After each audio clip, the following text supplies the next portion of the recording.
It's week 15 of the golfing calendar, and we're still recovering from an incredible US Masters. And today, we break it all down. Live from the Australian Golf Centre, home of the PGA of Australia and Golf Australia, this is Nick O'Hearn. And today, a special guest co-host who's a Tour Pro of 14 years with a big win under his belt. We'll let Nick tell you all about him. This is Talk Birdie to Me. Now, I was thinking the other day, when was the last time we played golf with our wives out here? Can you remember?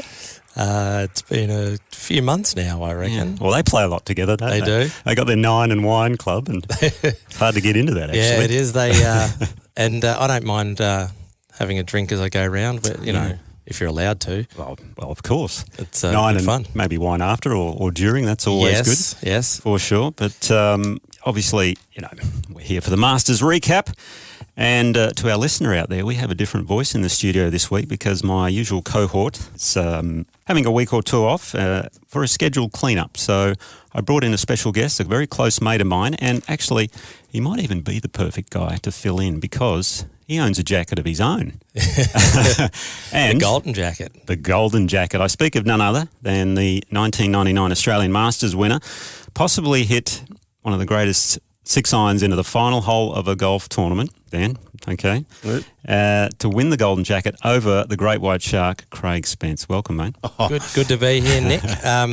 Sorry I missed Marco on this one because I've known him for a long time. But no, you have. Yes, I've been dining out on the golden jacket. It's really the yellow jacket. The yellow really. jacket. The golden's a little bit special. Australian gold, my friend. Very much so dining out on that for too long, but I continue to do it very comfortably. Absolutely. Craig, can I ask you a question? Of course. So you beat the great white shark. Yes. You beat Tiger Woods twice. Yes. Are these the two stories you guys each dine out on? Yes. Oh, of course. But what's Mark done again, by the way? Yes. Led 17 New Zealand Opens into the final round. That's what Mark's done. Never quite closed any of them, but he had a go. That's a shame. Now, okay, do you wear it out of interest? Do you go out for dinner or? No, I think you know the answer to that. Oh, come on. It's not a maybe jacket a costume party, right? Well, it doesn't blend in overly well, does it? I mean, seriously. Maybe the odd golf dinner, you do a speech or something. Anyway, it's great to chat with you, mate, because our history goes back a long way. And and fortunately, you watched the Masters, which is awesome because I know you don't watch a lot of golf these days, do you? I don't watch a lot of golf, but I've always loved watching Augusta. I was thinking this week, it's like a visual just extravaganza, isn't it? It's like a party going on visually. The colours, the flowers, the green, I've only been there once. I went there the year that Adam Scott won it. You did go. Fantastic. And that's a good year to pick. I just tell people it's I mean, I'd been told for years two things: how hilly it is, which it was, and it was as hilly, if not more than I expected, and also how good a facility, how good of a turnout. I think it's the greatest sporting event that I've been to in full stop. I'd have to agree with you there. It is. It's just special. It's golfing nirvana, utopia, whatever you want to call it. As soon as you get inside the gates, it is just unbelievable. Inside those gates, it is crazy, but the golf tournament is just so special. It's the only major where they play at the same venue every year. My only other favourite major to play in that sense is the Open at St Andrews. If you can play the St Andrews at the Open, that's probably a little bit above it for me personally. But the Masters then sits right there next to it, I'd say. And what a tournament it was. I mean, Jon Rahm, what a beast. I mean, the funny thing about the whole event was how, what's the right word? I mean, it was in the stars almost. Seve Ballesteros, his childhood hero, and I spoke about it obviously all through the broadcast, 40th anniversary of his win back in 83.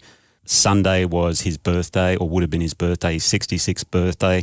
What did he have, a fortune cookie they opened 10 years ago or something, and he wrote down, I'm going to win the Masters, and posted that. It was just all in the stars, basically. And the performance he put on that Sunday and, well, over the 4 days, to be honest. I mean, we probably need to sort of go back almost to round one and start there, I would say. And we'll talk about all the players as we go through and we go along. But day one was something else. I mean, the forecast was never going to be good, so you needed to get the right side of the draw. Yep. Koepka certainly did. Yeah, he had that late early, which worked out perfectly. Rahm, funnily enough, was on the opposite. He had the morning late, and that's the thing with golf tournaments. It's the draw can play such a huge part. But conditions were soft, and we had the three players what did they shoot? It was Rahm, Koepka and Hovland shot 65 first day, 7 under. But I want to ask you about something that happened out on the golf course on the 15th. The talk of the town was on that first day, even into the second day, Brooks Koepka and his caddie, where, possible rules infraction. Well, we know it was a rules infraction now. What did you think of the whole scenario? I mean, and for our listener, so if you didn't watch it, which, I mean, why are you listening to this if you didn't watch it anyway? The caddie, his caddie, Ricky Elliott, yelled out to Gary Woodland's caddie, Brendan Lawler, look, 5 iron, 5. He hit the 5, basically. And that happens, right? Yep. I played for 14 years, basically from the start to the finish, right? You were longer. I don't remember too many tournaments where the caddies didn't give each other information. The way they usually would do it is they would hold their fingers on the wood cover. If it was a 3 iron, they'd hold 3 fingers out. If it was a 4 iron, obviously 4 fingers. Well, they might show the club, after they clean it. They hold the club up. Sometimes they blatantly just said 5 iron as they walk past them. 5 o'clock was another one. That's a good one. You often would hear them discussing clubs as they're on the tee or on the fairway beside you anyway. So I thought it was a huge... There's no doubt that technically it's a rules infraction, but I thought it was a huge beat up. There's no way, in my opinion, that Koepka or his caddie cheated. If anything, they were doing what is culture on every tour around the world. And I got to be. There's not an event or a round that I played in where it didn't happen. Now, a good friend of both of ours, Mike Clayton, was busy on Twitter this week. Clates. And he reckoned it didn't happen. So I can't wait to see Clates next time, because I'm like, were you literally not watching any other caddy for your entire career, Clates? Because it is everywhere. And the caddies do other things. So my take on this is absolutely that is what happens on the tour. Wilbur, my old caddy, would give it the old club this way, whatever. Put the fingers, as you say. Very rarely mouthed or actually never said anything. It was more just a glance or something like that, giving them a nod, a shake or whatever. If the other caddies sort of pointing fingers, things like that. We know it happens. Yep. Obviously, that's a rule out on tour that in the rules. Is giving advice which is not allowed. However, it's kind of an unwritten code, as we know. Now, and it's a weird thing to say, but if you get away with it, which the players and the caddies kind of know, the players never do it, right? No. It's always the caddies just doing their own little thing. So the players are kind of oblivious at the end of the day. And I kind of, someone said a very good thing about it that I heard. It's like speeding. Everyone does it, but if you get caught, you got to pay the fine. Right. Fair enough. So when they showed the video evidence afterwards, and then they, the Masters discussed with Koepka and Woodland, no, we didn't. Well, hang on. Now, that is blatant lying. We know they did. That's true. I actually think he should have said, right, okay, we got caught. We got caught speeding, got to pay the fine. Should have been a penalty. That's my own personal opinion. However, now I'm not saying, you should be trying to do it. It's just what happens. It's an unwritten rule out there, but it was a bad look for him, I think. The thing that I was really worried about was that if come Sunday, Koepka wins by 1 or 2, and then all of a sudden, hang on, we're going to revisit this whole thing again, and that would have been pretty ugly. But as it worked out, it was okay. Why would they share this information that would give the other player an advantage when they're in a competitive tournament attempting to beat everybody? It's a good question. I mean, I was thinking about this. I've seen Nick O'Hearn or whoever on the practice fairway helping another player the night before the second round or the night before. It's kind of in the culture to some degree. A caddy will run across and help rake bunkers if his player, if a player's had a couple of bunker shots or he's having a bit of a mare. There's a camaraderie out there to help each other without infracting, without legitimately cheating, right? The reality is it's not going to change your life, the information anyway. No. Did he hit a low squeezy fade with a 7 iron or 5 iron? Exactly. Did he hit a high, the famous Ben Hogan story, right? Where the young rookie asks him what club he hit on 16 at Augusta, and he pulls out 5 different clubs and hits them all pin high. And he says, which club do you reckon I should have hit? It's depends on how you hit it, why you hit it, and how much energy you gave it to some degree. Yeah, I love people looking in my bag to see what I hit, because I was usually 1 or 2 clubs shorter, and I might be hitting a cut, a draw. As a lefty, it didn't really I was watching right-handers most of the time, and they're hitting draws. I'm like, well, hang on, how does that translate to what I'm doing? I never worried about the club. I just sort of worried about the contact and the sound and things like that. So that... that was never an issue. And to the same point, you'd throw your ball to the other caddy to wipe the ball when your caddy was busy. I mean, is that helping the other player? There's little things like that in the game, which just a part of the golf, really. So yeah, it absolutely is. And I would say that I don't think I've ever heard of anyone getting penalised for it. Have you? No, I certainly haven't. This would be the only penalised version of this I've ever heard of. Craig Spence with me in our Masters recap pod this week. Day 2, we had some trees down. Wasn't that unbelievable? I mean, this golf course, it's one of those courses which, we've discussed how good it is when you walk in there. It's like you're in Disneyland, basically. And a lot of those trees, they bring them in and they just plant them, not too far ahead of the golf tournament. They look like they've been there 100 years, but trust me, they haven't been. So I'm surprised this actually hasn't happened before. With all the rain, the soft conditions, the 3 trees that fell down, when I was watching the footage, it looked as though there was a couple of people in between them when they fell, and I thought, how the heck did they not get hit? But maybe I was seeing things, I don't know. Minwoo Lee and Harrison Crow were on the 16th green at the time. Yeah. Or just walking off 17T or around that area anyway, and they were almost fearing for their own lives as well. So it was unbelievable. I couldn't help but think, I'm sure you did too, about the consequences that we barely escaped. What would have happened to the golf tournament? Maybe the show goes on, but what would have happened had someone not been able to get out of the way?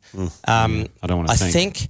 I think that the committee probably got a little warning, and they'll be checking. A lot of tree testing went on between day 2 and 3, I'd say. The amount of time and effort they've put into their greens and money, I dare say that they may put that into some of the trees from this point going forward. Oh, it's incredible what they do around there. So here's a little story for you. One of the Masters I played, we had a storm come in, and on that night there was a restroom behind the 7th tee, I think it was, like a toilet block. It got destroyed. I mean, lightning coming in, trees fell on it, collapsed. Next day, guess what? Brand new restroom there.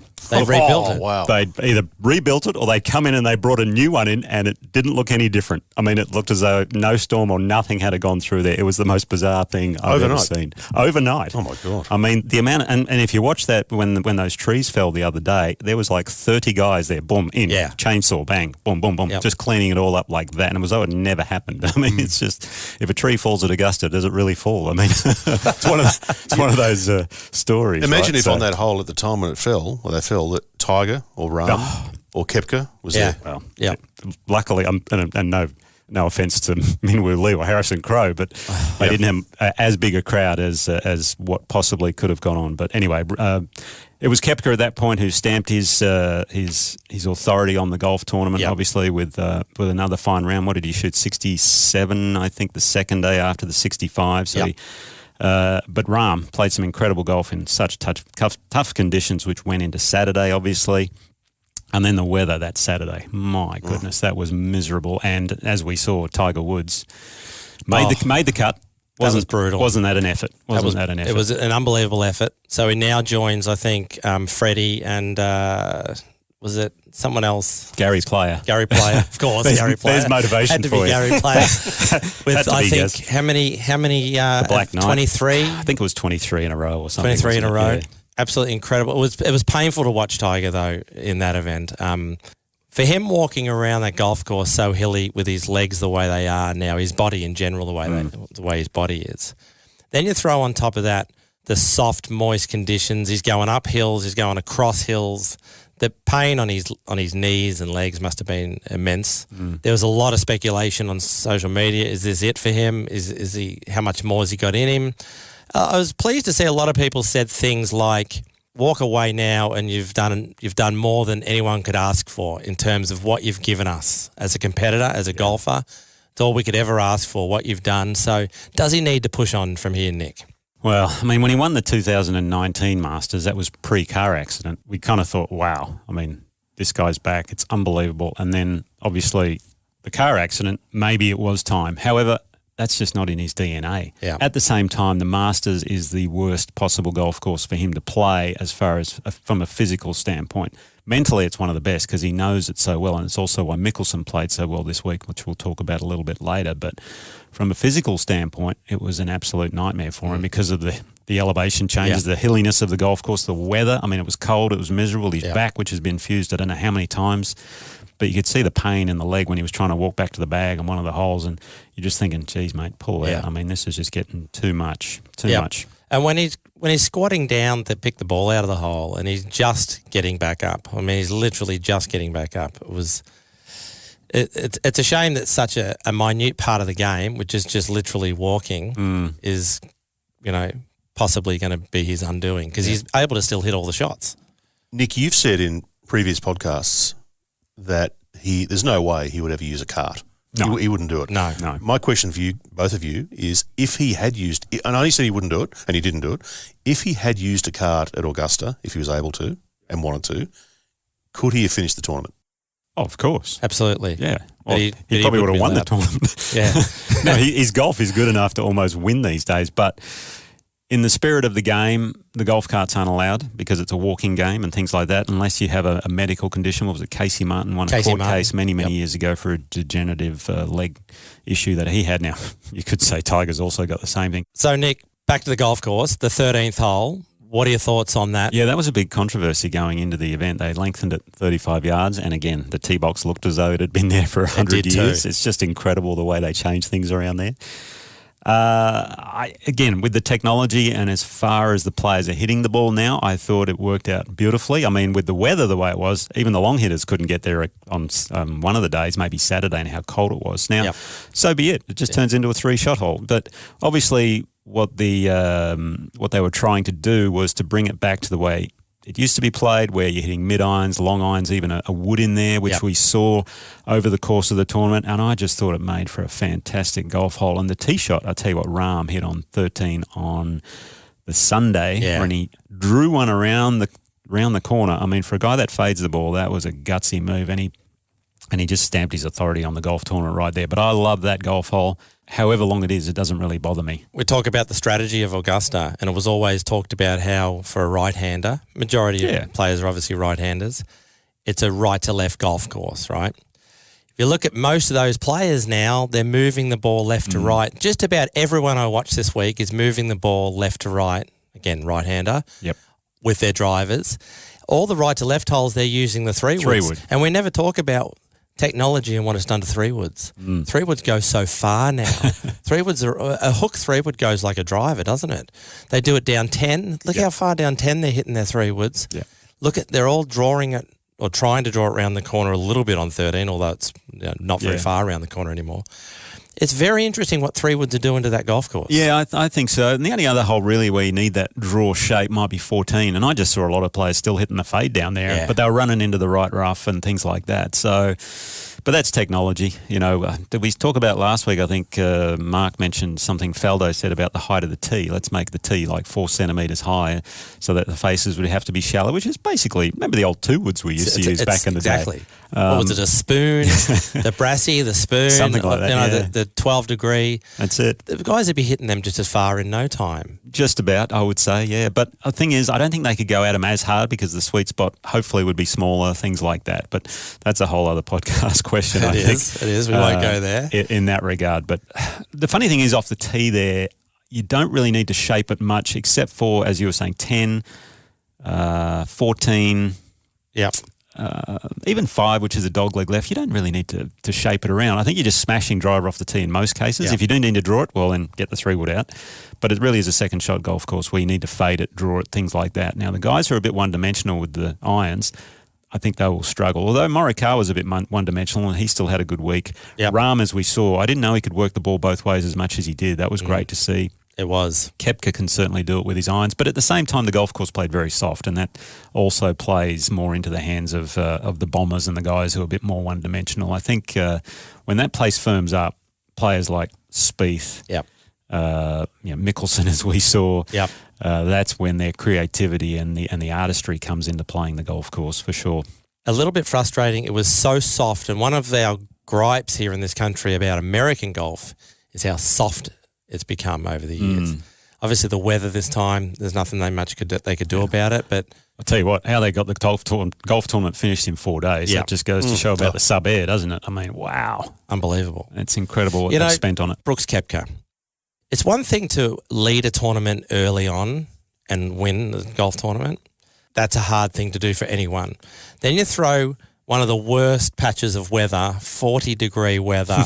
How much harder, in your opinion, Nick, does that make it when you're leading and all of a sudden you're dealing with just immense weather, which now you not only have to have your game in shape, but you've got to be prepared physically, mentally for that weather. Does it match your skills? Also, what do you like at playing in layers and jackets? And it's a whole nother layer. It's a whole nother element on top of the 4 days for you, isn't it? Yeah, that's the beauty of the game of golf, isn't it? And, True. I mean, professional golfers, you have to be what I call it a professional adapter, because that's what elite tour pros are really good at. They've got to adapt to the conditions day in, day out. In a way, I think when conditions get really worse and you are leading, it almost increases your chances of winning because the guys behind can't quite make up the ground. You've only just got to hold steady, I think. Plus, if you're leading, it means you're playing really well. Yes, yes. Whereas everyone else has got to try and catch you. And now, if the conditions are perfect and soft and all nice, if you don't, keep things going and keep that hot run going, which can happen, then all of a sudden everyone closes in on you. I think when the weather gets worse, it's not easy to win, but I think there's a wider gap between the chasing pack, I would think, and the guys that are closest to you. They're the ones that have the best chance of overtaking you. I would just throw on top of that, and we've seen it in British Opens, where it's okay. You don't want it to be calm because, like you said, the Americans will start shooting 62s and they'll lap everyone because that's the way they love it. 2-club win, 3-club win, brilliant. But when it gets to be that absolute just hurricane and you can't control where the ball's, you can't even control the club head at the top, let alone where the ball's going. Yeah. Now it becomes a little bit like survival mode. And all I'm saying is when you're leading a tournament and suddenly the weather is now survival mode, not just tough, survival mode. That to me is another layer that's brutal that not many people can do. Oh, it is, and it probably played very well into the hands of Rahm because his golf swing is so short and fast. I mean, he hardly even gets it above hip height on the way back, so all of a sudden don't have to worry about the top of the backswing where it's going. So, okay, well, we've got through the first couple of days there. We're coming into the turn right now, and after the turn we're going to talk about one of the guys that is inspiring our top 5 today, Phil Mickelson, over 50 golfer. Amazing effort by the now live golfer, former PGA Tour player, and what has he won? 3 green jackets, I think, around there, hasn't he? Masters. It was an amazing effort. But, all right, let's get a snack and a beverage, and we'll see you on the 10th tee. You're listening to Nick O'Hearn and guest co-host Craig Spence. If you're enjoying the pod, share it with a friend and help spread the word. This is the Talk Birdie to Me podcast. All right, starting the back nine now, we've got my co-host today, Craig Spence, who's filling in for Mark Allen, who's got a week or 2 off for a scheduled clean-up at the moment. So let's talk Phil Mickelson, Craig. Yep. What an effort that was by extraordinary. him. Especially after coming into this golf tournament. Yeah. No form. Yeah. Okay. Played, these live golf events, which he's been doing the past year. Playing horrific, finishing towards the bottom of the field.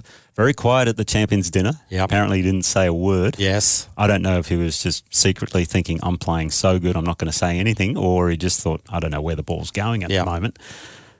But every time he shows up at this place, something special happens. I mean, he just has that feel of the golf course when he gets inside the gallery, when he gets inside the gates there and he starts getting the vibes from the patrons. I mean, early on, I think there was probably the odd jab or 2 from people, but they just warmed up to him as it went along. And that last round that he played with Spieth was something magical. It was awesome. Phil's not himself in a lot of ways these days. No. He's lost all Physically. that weight, right? Doesn't look himself. He didn't sound himself in the interviews at the start of the week. He didn't sound confident. I listened to Brandel and the guys on the golf show. They commented about this is not the same Phil. He's not as confident. He's not himself anymore. But when he got rocking out there, and like you said, that last round, he had a lot to prove. You could see he had a lot to prove. And I think the fist bump on the last when he held that 6 or 8 footer or whatever it was across this tiny little bit of left to right down the hill, he really pumped as though he'd almost won a tournament, and he was still in the tournament at this point. I think he believed he could win it. Yes, no doubt, because you never know what's going to happen. Although you got 2 guys that probably aren't going to come that far back to you, but what was Rahm on at that point? Well, so at the time, we sort of glossed over a little bit about Rahm, what he did as well. So we should talk about him as we talk about Mickelson here. But at that particular point when he made that putt, he was 8 under par. I think Koepka was 8 under at the same time. And Rahm was just playing 10 and he was 10 under. So he was coming into Amen corner, and that morning when they went out to restart the third round, he'd shot 38 on the back 9. Yeah. Now, obviously conditions were different. It had warmed up and we thought, hang on, here we go. But then Rahm, I tell you what, on 10, well, pretty much from the 7th hole onwards, he did not miss a shot. No. I mean, he hit a shot into 6th, the par 3, came back down the hill. Good par there, but from 7 on, he made bogey on 9, but he actually hit 2 good shots in there, I thought. Was a little bit unlucky. But the shots he hit into 10, 11, 12, that was the golf tournament almost. Not in a way, but, quality, middle of the green stuff. Didn't flirt with the flag on 11 or 12, which is a huge danger. Smart. The draw on on 13, the tee shot, I mean, that was unbelievable. He missed that green in the right spot. Didn't leave himself a great chip, but he got it up and down. Yeah.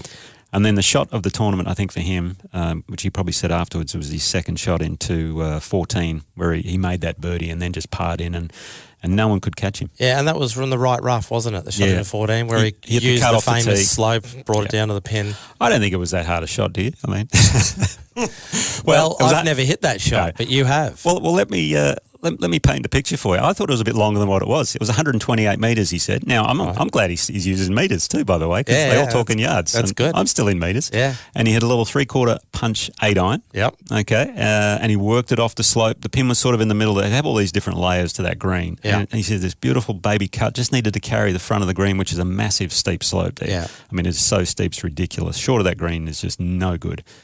And then ball just fed and fed and fed. And pretty much from then on, 15, he knew he didn't have to go for the green in 2 if he didn't hit a perfect drive, which he kind of flared the drive a little bit. Yep. 16, pure iron shot. Yep. Played 17 beautifully. And then on 18, hitting the low cut and just decided to hit a low pull. I think what you're trying to say there, or what I'm reading, is the shot he hit into 10, 11, 12, all exactly where he should have hit them. Yes. Right? Where he's with a leading lead. the golf tournament. Perfect. He played every shot exactly as he should have the entire way home. Yeah.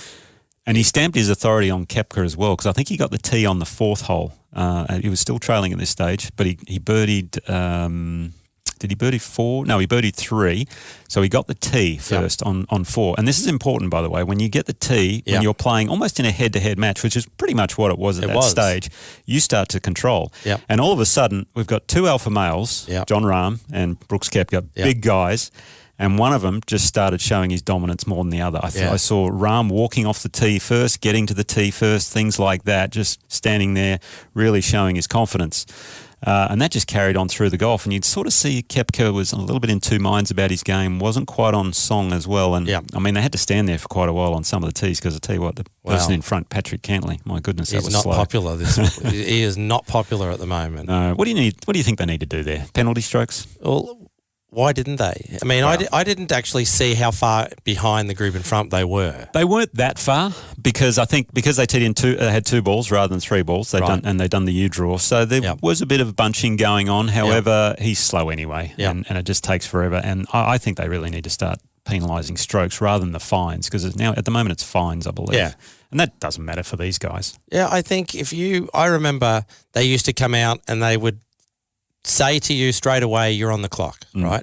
And that put the fear in me. I was basically hitting it on the run because in those days, if it was a $5,000 fine, I didn't really want to feel like paying that. I know. Whereas these guys these days wouldn't care about a $5,000 fine. No. I think for sure, I think they should go out and give them a stern warning. You are now in, caution zone. If you get another penalty or another warning, you are now penalised 1 stroke. Just make it simple. Yeah. And that will speed up play no end, I'm sure. Yep. Okay, now we need to get on to our top 5 inspired by Phil Mickelson, as we were talking about a little bit earlier. And this week, it's the top 5 golfers over the age of 50. Okay, so top 5 golfers, because Phil obviously shot the 65. He is 52. Now, he's in this list, but I'm going to start this a little different. I'm going to give a special mention. He didn't make the top 5, but a special mention to someone that we know very well, who's playing some unbelievable golf at the moment in the US, Steve Alker, the New Zealander. I mean, a journeyman pro. Yep. I think he won 3 times here on the Australasian Tour many years ago. Maybe had a few Web.com or Corn Ferry Tour wins, as it's now called, but never won on the main tour. Was always up and down. Yeah. But he won the Charles Schwab Cup in 2022. He won 5 times, won a major over there. It was just unbelievable on the Champions Tour, and he did it through Monday qualifying and then top 10. So I got to give a special mention to Steve. He's one of the loveliest guys out there to do. Anyway. Okay, number 5, and it's mainly just because I want to swing it like this guy. He's just Mr. Cool, Freddie Couples. I mean, and plus, he became the oldest player to make the cut at Augusta at the age of 63. I mean, that is just insane. The joke. 1992 Masters champion. What has he won? 14 times on the Champions Tour, two majors on it as well. He's just a cool bloke, and he's a great. I got to play with him quite a bit in the US, and he's good fun. He is as cool as he looks. Trust me, yeah. Very laid back, but that golf swing, I mean, it's timeless. Yeah. The only issue for him was back problems over the years. He kind of got past that to some degree, considering you know when he was in his late 30s, mid 30s, he was pulling out of tournaments left, right, and centre, and all of a sudden he was in his 40s, late 40s, and he was playing a lot. So. Maybe he found the magic elixir. I don't know. All right, number 4, we're going to go with Phil Mickelson, just because, he did finish, he was the oldest guy to finish top 5, I think, at the Masters. I think Jack did it at 58. He was 6th when he was 58. But anyway, Phil, he's 52 currently. A lot of, wins, 6 majors, obviously. He's played 6 events on the Champions Tour in the US, and he's won 4 of them. So he's 4 from 6, and then he went to live. So he's at a 66.6% winning percentage. Not bad, really. And the thing I'd say about Phil is he's always, if you ever look at his career, he's gone through spurts of form that run for months. Sometimes he'll go missing for months. Oh, he will. Which Tiger never tended to, right? But then Phil will show up and he'll just go win, and he'll just go on for weeks into months, where he's just winning either every time or every second or third time. I'll be interested to see how he goes, but I reckon that's a great call. I think he's He's only early one of the 50s. Greats. He's one of the greats of the game. He's only early 50s. So. Yep. Someone who, who's obviously a legend in the Australian golf is Peter Thompson, the late great. He was incredible throughout his career, obviously 5 times as they called him. However, he went across to play the Seniors Tour when it was called that over there, mainly because I think he'd heard the American players didn't really think much of Peter, as far as, he never really played much over here. So he decided to go over, and in his first year, I think he went at the end of one year and he won twice. One of them was a major. Yep. And then the next year he decided to win 9 times. Yep. So that's not, maybe we should call him 9 times. I don't know. But okay, so number 2, Hale Irwin. Yeah. Hale Irwin, and the reason I'm saying this is he's had the most Champions Tour wins, tied most Champions Tour wins on the over there in the US at 45 wins after the age of 50. I mean, that is insane. He's 77 now. He won 3 US Opens, and I think when he was early 50s, they were talking about him as a President's Cup pick. I mean, just that showed you how good he was playing at that time. So number 2, Hale Irwin, bit of a funky action, but worked for him. Number 1, I it's got to already be know this. German engineering, right? Yeah. Bernhard Langer. Tied with Hale Irwin at 45 wins. Still hasn't got it done. Won a couple of Masters, obviously. Anchors the putter like us, or we used to, Craig. Yes. Now, we've played a lot of social golf. Still tends to do it. Yeah. Doesn't he? That was my next thing I was going to ask you, actually. So you used the broomstick. Yes. Obviously you hold that 3 foot, or was it 2 foot putt to win the Masters? 3 and a half, 4 foot, I thought. Yeah. Was it the greatest 6-iron ever hit on the final hole? Possibly. Maybe Craig Parry might argue. He held one at Doral, didn't he? With a 6-iron. Yeah. Second I'd greatest. definitely give that to Paz. Okay, yeah, fair call. Because it was a US Tour event. So. But you went away from the long putt. Obviously now you don't play professionally anymore. Neither do I. I'm using the short putter, right-handed one. Yep. Langer still uses the broomstick. Yep. Anchoring, not anchoring. What do you think about the whole thing? Should they get rid of the long putter, or at the professional level, or what's the solution? Because that's a good question. He is anchoring, isn't he? He is definitely anchoring. Yeah, and it's in the rule though. I think if you don't intend to anchor, then you're okay. Yep. Now they may come to him and say, "Look, we caught you on tape. You are anchoring." He says, sorry, I didn't intend to." Well, then he's obviously not breaking the rules. So what's the solution? I mean, you look at the way Scotty's putting. And he's clearly not anchoring, but you can see that is not, as you and I knew, that is not the intention of the golf body's vision for putting when they look at it, right? Yep. They don't want shafts 6 foot long, and they don't want guys holding that way, and obviously we knew that. However, you can't try and crucify someone and then bugger it up for everyone else who's trying to do it the right way. I don't think it should be the shortest club in the bag works because, Ray Floyd, for instance. That's my theory. Raymond Floyd always loved to use a fairly long putter. He loved to stand very tall. Cabrera was the same too. They really like to use long putters be right up near their belly button virtually. He just need a longer sandwich, that's all. True. Yeah, he'd be using a 5-iron sandwich. You could do that. That'd be fine. That would fix the problem. Sure. It'd be a shame because it's a shame that, you have to tell someone exactly how long the club needs to be, but so be it if that's what they need to do. Any notable omissions, Craig, do you think, from Nick's top 5? No, I thought that was pretty good. As long as he got Langer in there, I was waiting to hear his name, the great man. I should say, whilst he anchors now, he did overcome the yips about 12 different times, 12 different ways. Yeah, so he's true. an amazing guy. Yeah. He changed his grip every second week on tour. He was the one that did the anchoring to the left arm first. Arm, that's right. He cross-handed. He went back to normal. The only thing I never saw him do was actually claw it, like a Chris DeMarco style or a. I wonder if he's tried that because if they do change the rules again and maybe make it the shortest club or something, that'll be the next option for him. I would imagine. All right, so that was the top 5. We should get back to the Masters here since that's what we're meant to be talking about. Let's talk a little bit about Rory and JT.